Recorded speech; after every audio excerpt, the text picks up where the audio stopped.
Seguinte, tá chegando essa época do frio, não é? A gente acorda assim, ó. Né? Acho que eu tô com o nariz tampado aqui. O que eu faço, hein? Ah, pega o remedinho e pinga. Ah, doutora, quanta gente faz isso, doutora? Essa aqui é a Maura Neves, otorrinolaringologista. Muita gente exagera no uso do tal do descongestionante nasal. Muito, muito. Tem muita gente viciada nisso, não tem? Tem, especialmente naqueles descongestionantes que tem remedinho. Tem remedinho. O pessoal usa achando que pode usar como se fosse água. É, mas não é água, soro não. aquilo, né? Não é não. Não é não, né? Não é não. E aí depois fica viciado e aí a pessoa vive, vou usar o popular, entupida, né? A pessoa vive entupida, acha que está entupido o tempo inteiro. Porque ela viciou no negócio, não é isso? Exatamente. Aí depois não consegue mais se livrar. Consegue se livrar. Mas tem que fazer tratamento. Faz tratamento e consegue se livrar. Então olha que bacana isso. Vamos falar sobre isso. Então se você tá nesse time, fala com a gente. Manda mensagem usando as nossas redes sociais. Paçoca, Tapi, vocês estão muito bonitos dividindo a mesma cadeira hoje. Tá muito fofo isso na nossa sexta-feira. É sextou, né? Hoje eles estão com cara de sextou. Doutora, obrigado, viu?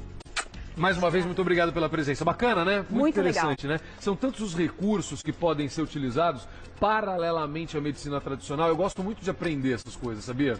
É muito bacana. A medicina integrativa está ganhando muito espaço hoje, crescendo, né? Muito, muito. Tá crescendo. Então a gente tem que ficar um pouco mais antenado, não só na medicina tradicional alopática, porque os chineses já diziam que as coisas eram diferentes, né? É isso. Então, a gente tem que estar aberto a isso, com né? certeza, com Você certeza. sabe que eu vou até trazê-lo aqui, vai ser um dos entrevistados da gente, um médico do Paçoca e da Tapi, que é acupunturista, estudou na Shan durante muitos anos, e ele se especializou hoje em ozonioterapia, e ele faz esse tipo de coisa, acupuntura, ozonioterapia e tal. E os resultados são sensacionais. Então eu acho que a gente tem que olhar com carinho para as novidades aí. Então, mas você sabe, Celso, que a lavagem nasal, que vem da pauta hoje até dos descongestionantes, na verdade já está descrita há milênios na medicina oriental. Olha isso. E a medicina ocidental só abraçou essa causa agora?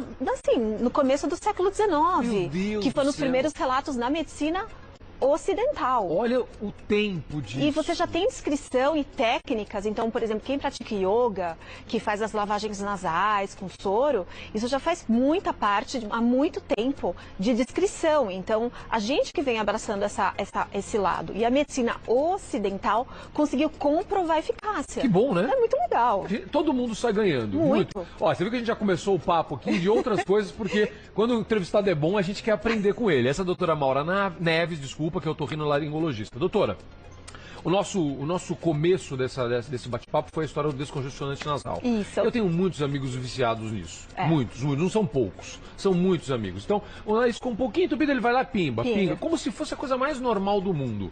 O que faz um descongestionante nasal?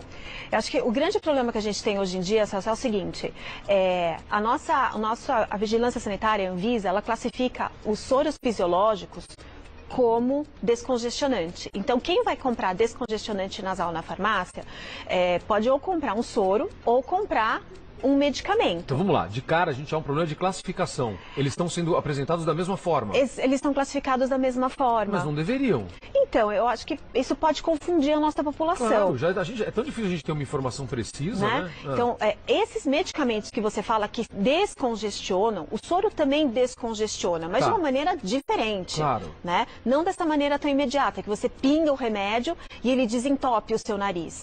Ele é o que ele faz naquele momento? Ele é um vasoconstritor. Então, o que acontece? Todo mundo fala assim, o nariz tem carne esponjosa, carne esponjosa, carne esponjosa. Então, o que é isso? Na verdade, o nariz ele tem uma função de aquecer, filtrar e umidificar o ar. Tá bom. Ele faz isso tirando calor e umidade dos vasos sanguíneos. Então, o nariz, ele tem muito vaso sanguíneo. Parece uma esponjinha. Super irrigado. Muito irrigado.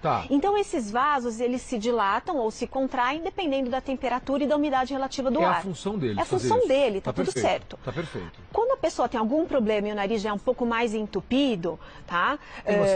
Uma sinusite, uma muito rinite, alérgica, um desvio de septo, enfim, alguma coisa que o nariz é tampado. Tá? E ele começa a pegar o medicamento que pinga no nariz e contrai o vaso sanguíneo. Tá? O que acontece? Abre a passagem do ar. Abre a passagem do ar, é uma maravilha. Você pinga, dá 30 segundos, está funcionando. O nariz está respirando super bem. Maravilha. Mas depois de um tempo, o que acontece?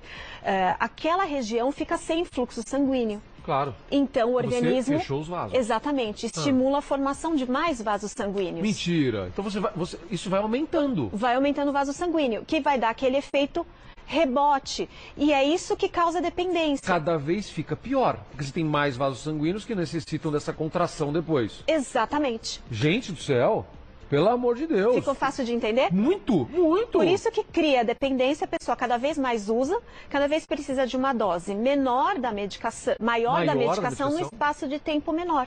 E com uma eficácia menor também, porque você está com mais vasos, você tem que usar às vezes mais medicação. Exatamente. Meu Deus do céu. Então vamos lá. Então a gente já sabe que eles não são recomendados, e a gente está falando não são recomendados sem orientação médica. É claro que numa situação ou em outra, o teu médico vai falar que você vai usar, não é, doutora? Claro. Tá tendo uma crise, tá numa gripe terrível, para você poder levar o seu dia a dia. A gente está falando desse uso contínuo e por tua conta. Você vai lá e compra e anda com esse negócio no bolso. Isso. É isso que você deve evitar. Agora, que tipo de descongestionante a gente pode usar que não nos faz mal? Muito pelo contrário, que nos faz bem. Esses fazem muito bem, Então, Zucatelli. atenção, gente. Todos os soros fisiológicos que você pode comprar na farmácia ou pegar no posto de saúde. Todas as soluções salinas que não contêm remédio, você pode utilizar isso de maneira diária, tanto nas crianças, nos adultos, nos idosos. A gente já tem comprovação que isso é preventivo de doença respiratória. Então, isso não dá problema. Então a gente pode usar à vontade. À vontade. É lavar o nariz mesmo? É lavar. Explica pra gente, como é que faz? É lavar, tá? A gente sabe que quando você joga o soro dentro do nariz, ele remove as impurezas que a gente inala. Então diminui o tempo de contato, por exemplo, de um vírus que você inalou e está lá em contato com o seu nariz. Então quando você joga o soro, você remove esse vírus, diminui a sua chance de ficar gripado. Meu Deus! Funciona muito nas crianças, que elas têm muitas gripes e resfriados, especialmente agora nessa época do ano. Perfeito. Então é uma estratégia muito boa. Então se a gente está pensando, nossa, puxa, vamos pensar em medicina integrativa, medicina, e que eu acho que é uma medicina que a gente não faz tanto no Brasil, que é medicina preventiva. Evitar vamos prevenir, é isso. né? Vamos lavar o nariz com soro. Está comprovado que funciona. Gente, não tem remédio, é inócuo. Doutor, e como a gente faz? Eu compro às vezes aqueles que são um spray, um jato. Isso. Aí eu coloco aquilo lá e aí faço aquela... É isso. Você pode fazer desse jeito, Celso. Tem, assim, se a gente entrar no YouTube, tem gente fazendo com seringa, tem gente usando a chaleirinha do yoga para fazer lavagem nasal. Tá. Com a seringa, para pensar numa coisa prática, vai? Sim, para os pacientes. Porque às vezes esse é um pouco mais caro, esse do jato. Então como a gente faz? A gente compra um soro fisiológico. Você compra o soro fisiológico. Tá. Quando você abrir, vai precisar ficar na geladeira, senão ele contamina. Tá perfeito. Então o que eu falo para os pacientes? Fala, ó, pega um recipiente. Presta atenção, gente. Coloca separado uma certa quantidade, aquela que você vai utilizar. Tá bom. Tá? Deixa ela ficar a temperatura ambiente. Ou põe uns 30 segundos no micro-ondas para quebrar o gelo. Tá bom. Não vai tirar da geladeira e colocar no nariz, vai doer. Tá bom. Não vai dar certo. Não faça isso. Então não é ele guarda o soro fisiológico, depois de aberto você vai guardar na geladeira, mas você não vai usar direto da geladeira. Deixa ele um pouquinho fora ou dá uma pequena aquecida, não é para ele ficar quente, é só para ele ficar na temperatura ambiente. Isso. E aí, desse recipiente que você separou o soro, você utiliza a seringa para aspirar. Tá? Porque a partir do momento que você colocar a seringa no seu nariz e for pegar mais soro, você contaminou. Por isso que a gente tem esse recipiente intermediário. Então você vai lá e com a seringa você lava joga no nariz. Aí as pessoas utilizam de várias maneiras, né? Tá. Quem não tem muita prática pode simplesmente colocar a seringa no fundo do nariz e irrigar. Tá. O soro vai cair lá no fundo, você pode engolir ou cuspir o soro. Tá? Algumas pessoas têm mais prática, conseguem controlar a respiração. E elas conseguem jogar o soro de um lado no nariz, vai caindo do outro lado, tá? E faz a lavagem de um lado para o outro. Nossa! No começo, quando a pessoa for fazer isso pela primeira vez, às vezes ela tem uma sensação de afogamento, ela se preocupa, ela acha que vai afogar, como se fosse entrar água pelo nariz. Como é que a gente explica para as pessoas que não é isso que está acontecendo? Se ela tentar puxar o ar e respirar ao mesmo tempo... Olha só, que você não pode tentar respirar, bacana. Ela vai se engasgar. Perfeito.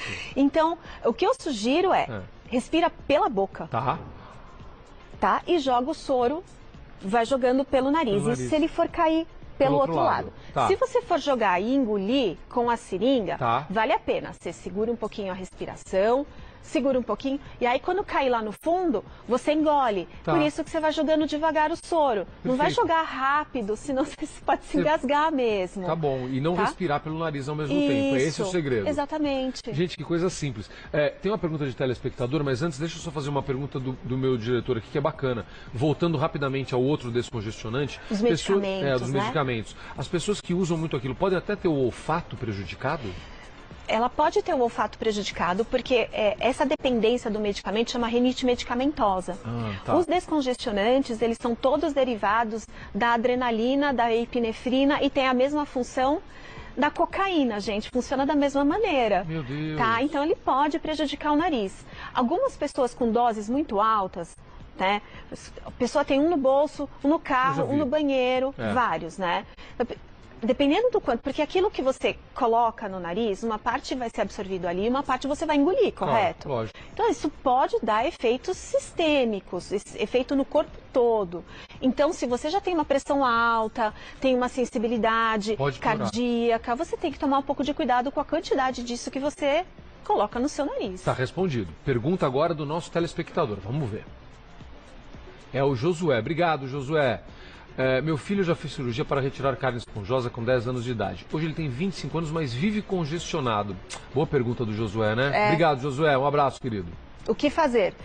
Procure um médico para saber o porquê que está congestionando esse nariz, tá? O que aconteceu? Ele tem uma rinite, ele tem uma sinusite? A carne esponjosa que ele operou cresceu de novo? Pode crescer de novo. Pode. Ele vai resolver fazendo um tratamento com remédio? Precisa de outra cirurgia?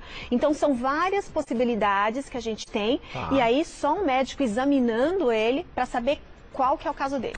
A senhora trouxe aqui um desenho, um esquema, não é para mostrar pra gente? Eu trouxe uns esquemas para mostrar como é que é o nariz. Porque as pessoas têm a impressão que o nariz seria só essa parte aqui da frente, tá? O nariz, ele não é.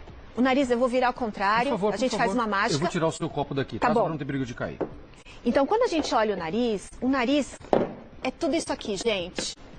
Ele tem toda essa extensão.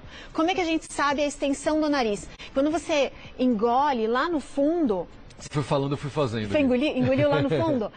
Aquele lá no fundo é o final do seu nariz. Então, o nosso corpo não conseguiria aquecer e umidificar o ar se fosse exclusivamente com essa parte que a gente vê, tá? Então, tem todas essas estruturas. E essas duas estruturas aqui...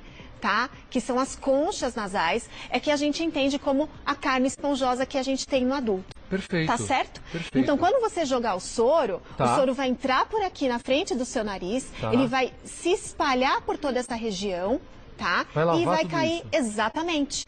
Incrível. Então, se a gente tem uma estrutura, e essa estrutura foi feita para aquecer e filtrar o ar, e a gente vive num ar que não é o mais adequado. E os estudos que falam sobre poluição estão cada vez mais sendo publicados e tendo as repercussões, tanto respiratórias, quanto repercussões para o corpo, tanto de envelhecimento, né? É verdade, a gente sofre quanto muito tumores, são outros, muito mais. O ar que a gente respira é cruel. É muito mais ampla a ação da poluição. Então, se a porta de entrada é aqui, né? É o que a gente vê mais hoje em dia. E se a gente inala isso, uma boa parte vai ficar presa aqui. Se a gente joga o soro e tira isso, a gente está protegendo o nosso organismo. Exatamente. Muito bacana. Como é o que a gente compra na farmácia, a gente tem que fazer algum preparo dele? A gente tem que misturar com alguma coisa? Porque eu vejo na farmácia para vender, às vezes, aquele água do mar, água salina, não sei, aquela coisa toda. Se eu comprar o soro normal, eu preciso acrescentar alguma coisa nele? Você não precisa acrescentar nada. Você pode simplesmente utilizar o soro que está lá. Se você não quiser utilizar o soro de litro, ele é um pouco menos prático. Ele fica mais barato, mas menos prático. Então, muitas vezes eu aconselho, tenha o soro em litro em casa, faz a lavagem com a seringa em casa. E se você está no escritório durante o dia, você pode ter as latinhas de aerosol, ou soros menores, ou você pode comprar o flaconete de soro, que é descartável também. Você pinga no nariz e descarta. Quantas vezes por dia a gente pode fazer? Quantas vezes quiser. Quem fica em ambiente de ar-condicionado, que já tem um ar mais seco, você pode, muitas vezes, sentir no final do expediente a boca seca lá no fundão. Você toma água, às vezes as pessoas falam, tomo água, uma hora não continua seco. É verdade. É por conta disso. Quer dizer, o nariz ele está umedecendo, mas ele está ficando seco. Perfeito, perfeito. Tá? Ele está fazendo o processo dele, mas ele está sofrendo com Isso. Você pode tomar água, vai ajudar. Se você pingar um soro, também. Só para a gente terminar esse bate-papo, a pessoa que já está dependente, na hora que eu tenho certeza que algumas pessoas nos assistiram aqui e falaram, nossa, eu já estou nessa. Estou preocupado. Como é que sai disso? Como é que é o tratamento para tirar a pessoa disso? A primeira coisa, a gente pede para ela começar a diminuir a medicação. Tá. Aí tem algumas estratégias, não tem nenhuma estratégia mais correta do que a outra, Tá bom. tá? Alguns profissionais vão falar assim, olha, você tem que parar de usar esse remédio. Da noite pro dia. Da noite pro dia. Mas não é fácil. Não é fácil. É. Então, muitas vezes eu peço para os pacientes começarem a preencher o vidrinho com o resto de soro fisiológico mesmo e dar uma diluída no remédio e utilizar uma dose menor. Tentar espaçar o uso, Entendi. tá certo? Associo outras medicações, que são as medicações adequadas para o tratamento da Identificando própria o real problema da rinite, pessoa. exatamente, e usa medicação tanto de pingar no nariz, quanto medicação por via oral, para conseguir largar a medicação. Se a pessoa consegue parar de usar o vasoconstritor, o efeito da medicação que eu passo é mais rápido. Perfeito. Tá bom? Pra gente terminar, o pessoal separou aqui algumas coisas, eu vou falar rapidinho, porque minha Aninha já tá fazendo sinal aqui pra mim. Então vamos lá. É possível se afogar ao lavar o nariz com soro fisiológico? É mito, a gente já falou sobre isso. Você só não vai respirar ao mesmo tempo. Vapor do banho é uma boa opção pra soltar a secreção e pra limpar? Ajuda? Ajuda. Não Mas resolve? não. Tem que melhor é lavar mesmo. É. Adesivos usados para diminuir o ronco funcionam como descongestionante? Não. Mito. Ele só abre a narina. Então, Mito. aquele negócio que faz assim, ó, sabe? E puxa, ele só tá abrindo, ele não tá descongestionando nada. Mito, tá? Todas as pessoas podem usar descongestionante nasal? Se for soro, pode. Se for soro, pode. O outro não. Não. Tá bom. Precisa suar o nariz depois de fazer essa lavagem? Não precisa. Se quiser, pode. Se quiser, pode, mas não há necessidade Não. disso. Foi o que você falou, pode até engolir que não tem problema nenhum. Isso. Tá, perfeito. Como é que o pessoal te encontra, doutora? Me encontra nas redes sociais, se tiver alguma dúvida, no @medprimos ou no @doutora Maura Neves no Instagram e no Facebook também. Adorei esse bate-papo, aprendi tanto. Muito Obrigada, obrigado, viu? Dicas ótimas, ótimas. A minha vida, de verdade, mudou depois que eu comecei a fazer essa lavagem no nariz. Melhora, né? Juro. Ajuda, Eu não tinha ajuda ideia. muito, Eu não tinha ajuda ideia. muito. E foi muito bom pra mim. Foi Que muito bom, que Obrigado, legal. viu? Valeu.